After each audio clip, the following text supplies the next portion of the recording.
¿Qué tal amigos? ¿Cómo están? Pues en esta ocasión tengo el gusto de tener al maestro José Antonio Molina Farro, Premio Nacional de Economía, un experimentado eh, político, académico y destacado economista chiapaneco de grandes ligas. ¿Cómo estás, mi querido Pepe? Gusto saludarte. Muy bien, Juan Carlos, muchas gracias, hombre. Muy Oye, pues amable. un tema que pues es una materia que tú conoces muy bien. Se anuncia ahora un aumento al salario mínimo que no es muy grande, que digamos, pero que inmediatamente salió Coparmex a decir que pondría en riesgo a 700,000 empresas. Hay una discusión acerca, obviamente el salario mínimo, ahorita nos corregirás, nos indicarás, pues impacta en los costos de producción, impacta en el producto final, porque de algún lado tiene que salir, a menos de que pueda representar un menoscabo, en este caso para el empresario, el patrón, pagado por el patrón para el trabajador.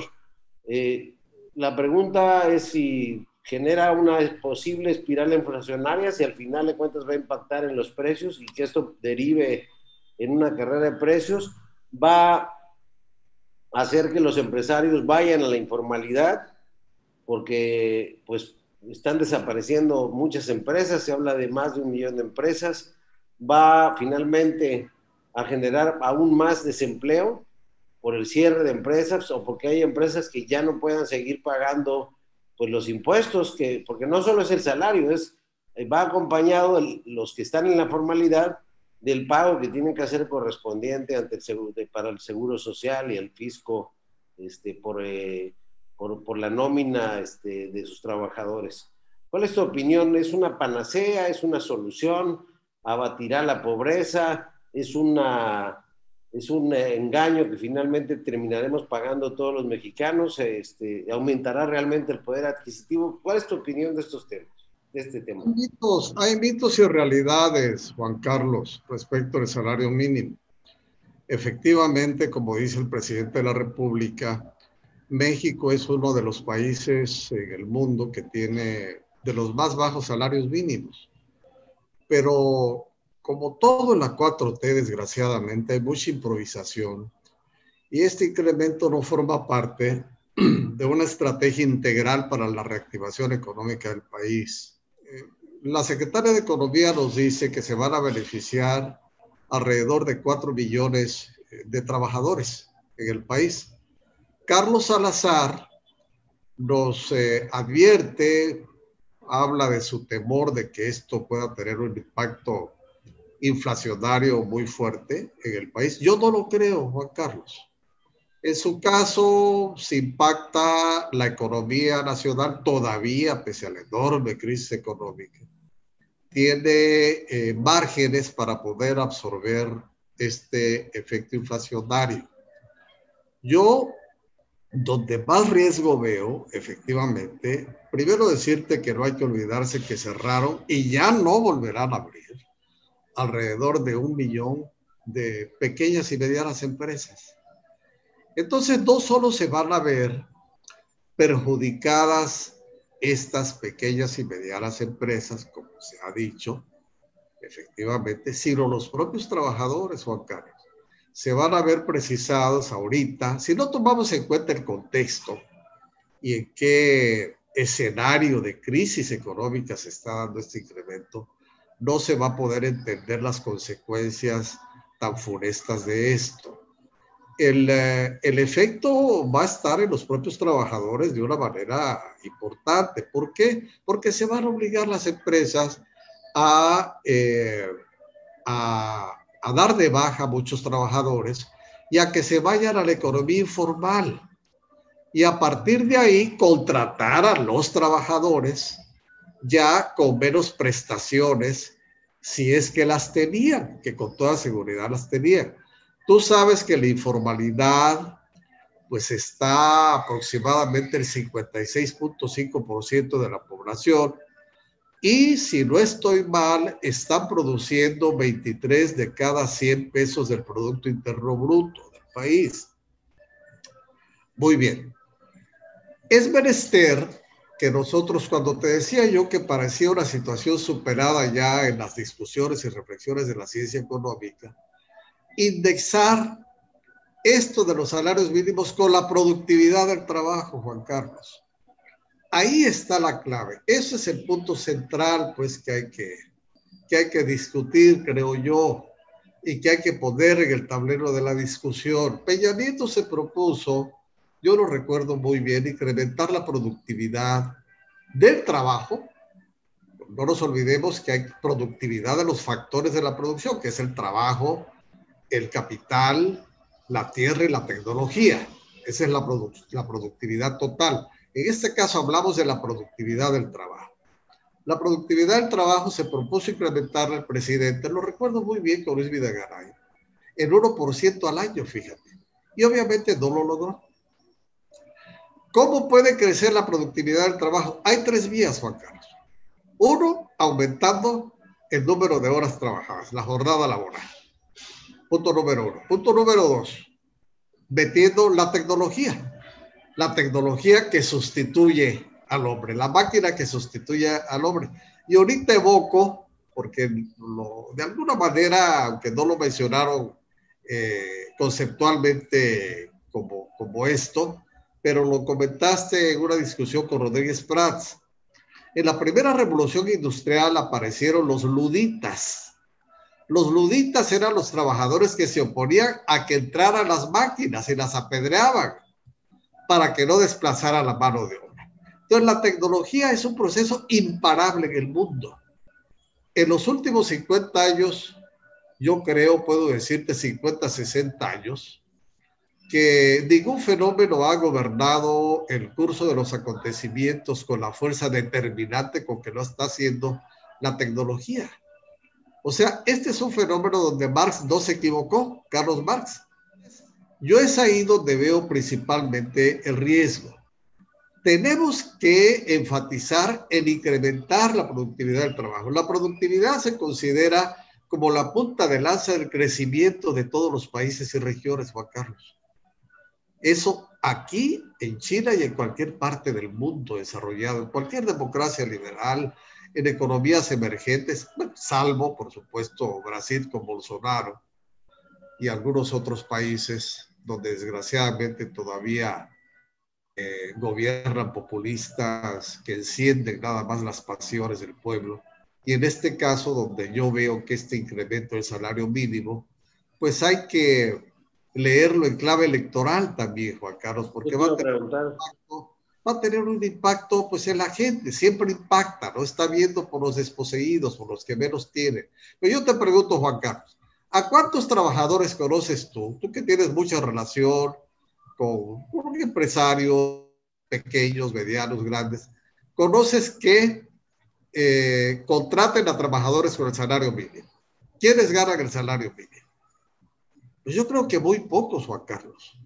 Realmente en la práctica no es así, ¿eh? Aunque tengan otros datos por ahí registrados. Quizá algunos restauranteros antes de la pandemia que les digan, mira, te vienes con el salario mínimo y te vas a compensar con las propinas que recibes, ¿no? Pero en realidad los que se van a ver más perjudicados, te digo, Juan Carlos, son los pequeños y medianos empresarios y los propios trabajadores, porque se van a ir a la calle y los van a contratar como informales. Bueno, ya, si a esto le sumas, Pepe, la eliminación del outsourcing, por ejemplo, tiendas como Sam's, como Walmart, donde tú ves que el empleado tiene un letrerito acá que dice socio. Es un esquema fiscal que crea una relación que no es obrero-patronal, es un esquema de outsourcing, precisamente para evitar generarle cargas laborales al patrón, porque tenemos una ley que pues, le confiere todo el beneficio de la duda al trabajador en contra del patrón. No es una ley que nos permite ser muy competitivos. Pero acá tú lo dijiste muy bien y este es el gran tema. El presidente, un poco desesperado, creo yo, por la situación del desempleo, por la pandemia, por ser el presidente de los pobres, hace un anuncio que va a ser un alivio aparente, pero que tarde o temprano ese impacto en la economía de las empresas o las va a perjudicar cerrando o va a reducir la el empleo o va a impactar en el costo final de los productos.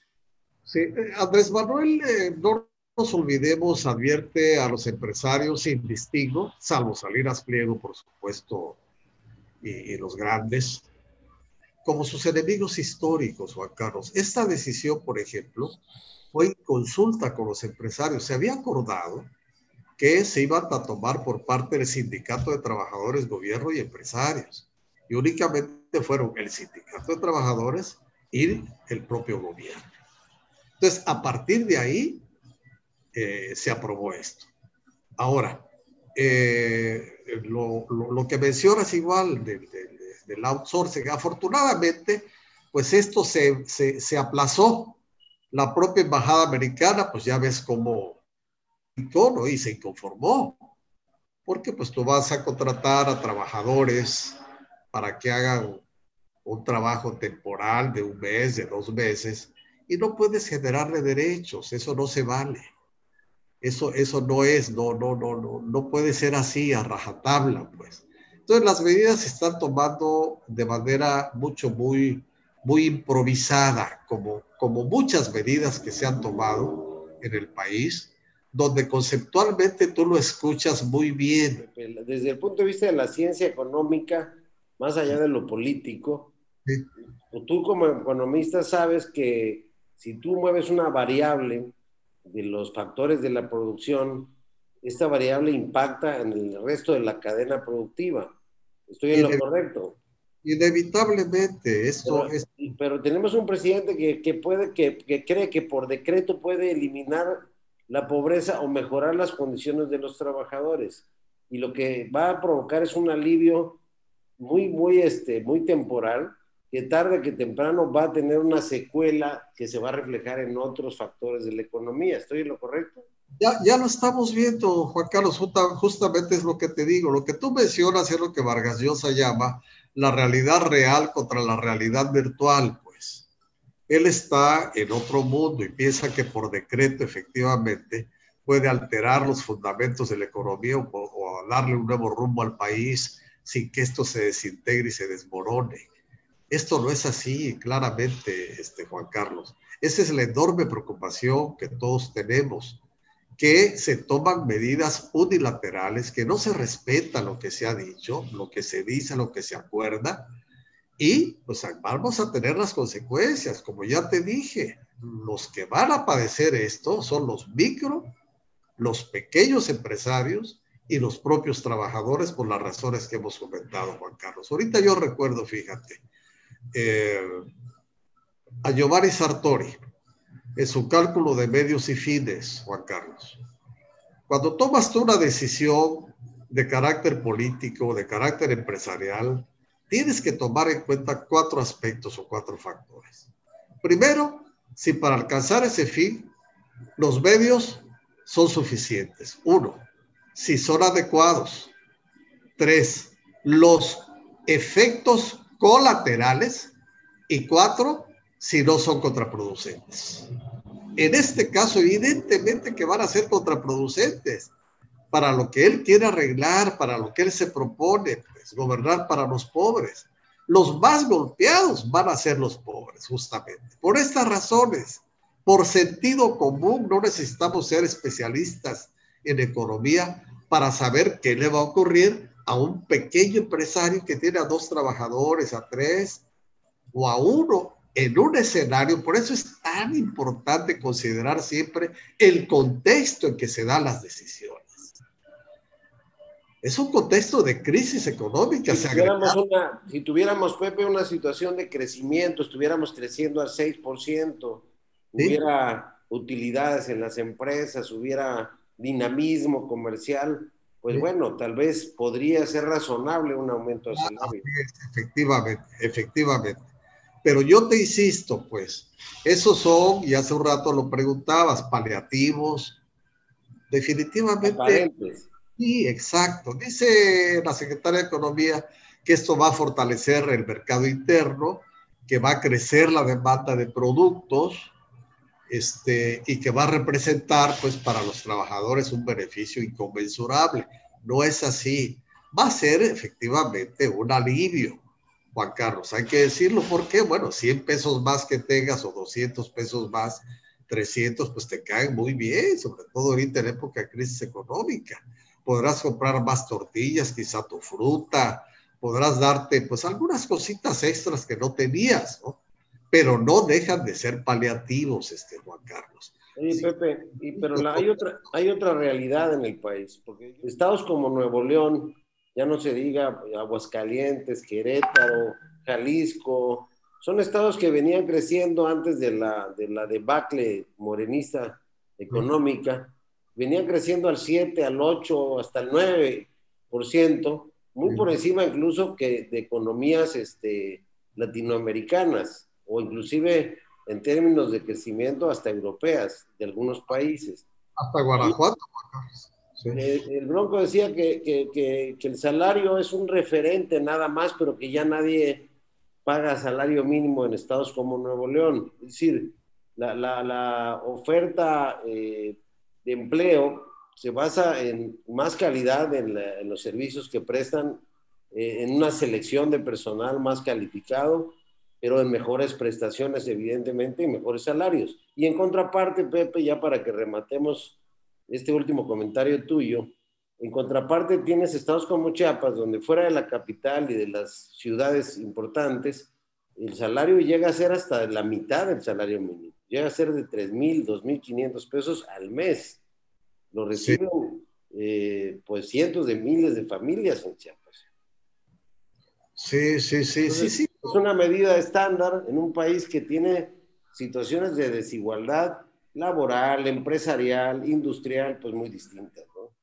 Sí, el campo registró, es el único que registró un pequeño crecimiento ahorita en el país, Juan Carlos. ¿Será por las exportaciones, Pepe? Exactamente, el sector agropecuario ha sido el menos golpeado, Juan Carlos, aunque no nos olvidemos que el campo tiene dos sectores, el sector empresarial, exportador, el que exporta aguacate, Bueno, es que jitomate. la gente no ha dejado de comer en la pandemia, puede dejar de consumir otros productos, pero Exacto, ¿no?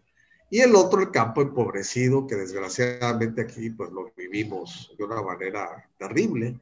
Sin embargo, ¿cuál es la aportación del campo al PIB nacional? Si acaso alcanzará un 3% del Producto Interno Bruto, Juan Carlos. tanto así. Es una realidad muy triste. Pero así se está dando, ¿no? Entonces es una discusión que ahí está y que yo te insisto, por eso te decía, si tú quieres, por ejemplo, mejorar las condiciones de vida de los trabajadores, pues hay que hablar de que para ampliar las oportunidades hay que fortalecer capacidades, Juan Carlos. Si tú fortaleces capacidades sin meter tecnología en el trabajo, tú puedes incrementar la productividad y hacer más con menos horas trabajadas. Tú lo ves en tu casa o en muchos que trabajamos de diferentes formas, Juan Carlos. Tú ves en una empresa que un trabajador o en el propio gobierno, lo que un trabajador te hace en 8 horas, el otro cuate te lo hace en 5 o en 3, por ejemplo. ¿Por qué? Porque está más capacitado, está mejor capacitado. Entonces, estas cosas no se hacen por decreto, Juan Carlos. Y en eso tenemos que insistir de manera muy importante. Antier Bill Gates, que no es un experto, pero es una autoridad en muchos temas y es una persona muy bien informada, decía que esto se va a alargar entre 4 y hasta 6 meses. La gran pregunta es, ¿hasta dónde va a parar la debacle económica de las pequeñas y medianas empresas, siendo que México es uno de los países que menos ha apoyado a sus pymes, precisamente, ¿no? Yo quisiera aferrarme a la esperanza de que las cosas van a ir mejor el próximo año, pero no veo signos, no veo señales, desgraciadamente. Lo que veo es necedad, perseverancia, tosudez en una política económica Desconocimiento, Pepe. que nos está arrastrando a todos, no solo desconocimiento, un desprecio olímpico a la ciencia, Juan Carlos. ¿Por qué? Porque la ciencia es neoliberal. Y esto impacta no solo en la economía, está impactando en lo sanitario y en todos los ámbitos, pues ya se ha dicho abiertamente. Sí, sí, sí. La ciencia es neoliberal, ¿no? Necesitamos una ciencia 4T. Encontrar en tu calificada opinión pues luces acerca del impacto de estas medidas que está tomando el gobierno de la 4T. Muchas gracias, Pepe, y nos vemos pronto.